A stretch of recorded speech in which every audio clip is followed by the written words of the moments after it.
आपकी होस्ट नूर फातिमा। देखिए कितने खस्ता कितने ज़बरदस्त हमारे सीख कबाब तैयार हैं। आपने ज़रूर बनाने हैं। देखिए कितना टेस्ट माशा। मैंने अच्छी तरह कीमा कूट लिया है। बिल्कुल ये मिक्स हो गया और साथ जुड़ गया है, यानी कि दाना दाना अलहदा नहीं है कीमे का।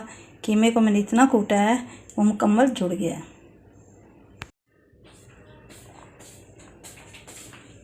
ये देखें माशाल्लाह कैसे सारा बिल्कुल इकट्ठा जुड़ा हुआ है। साथ ही यहाँ पर हम इसमें मसाले डालते हैं,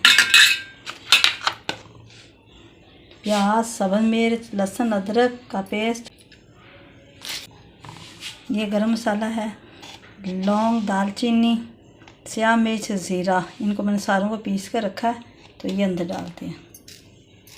अगर हमारे पास चने भुने हुए हैं वो बेहतर हैं, अगर वो नहीं है तो खसकाश डाल लें, खसकाश नहीं है तो कॉर्नफ्लोर के 2 चम्मच डाल लें।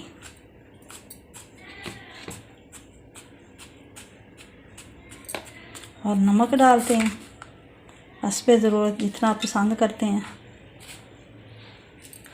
क्योंकि कम से तेज़ हो सकता है, तेज़ से कम नहीं हो सकता। अब इनकी तमाम चीज़ों को मिक्सिंग करते हैं। अब तमाम चीज़ों को हम अपने हाथों की मदद से इस तरह मिक्स करेंगे ताकि हमारे सीख कबाब बहुत ज़बरदस्त तैयार हों।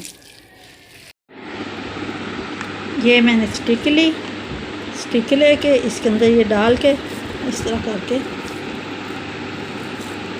और हल्का सा ऑयल लगाएंगे हाथों पे। इस तरीके से हम बनाते हैं। माशाल्लाह देखें हमने हमारे बन गए हैं सीख कबाब, बेहतरीन तैयार हो चुके हैं। अब हम इसके साथ ही इसको फ्राई करेंगे। फ्राई बहुत अच्छे तरीके से हम करेंगे, तवे पे करेंगे, कोई ज़रूरत नहीं किसी चीज़ पे, बहुत आसानी से झटपट में तैयार होने वाला आप घर में तैयार कर सकते हैं, बहुत ज़बरदस्त। तो ये करेंगे, ये अंदर हमने सिलाई डाली, ये निकाल लेंगे इस तरह करके। तो बस इस तरीके से हम ये रखेंगे। तो हमारे झटपट में सीख कबाब तैयार हो गए हैं। तो आपने मेरी रेसिपी को ज़रूर फॉलो करना, ज़्यादा से शेयर करें।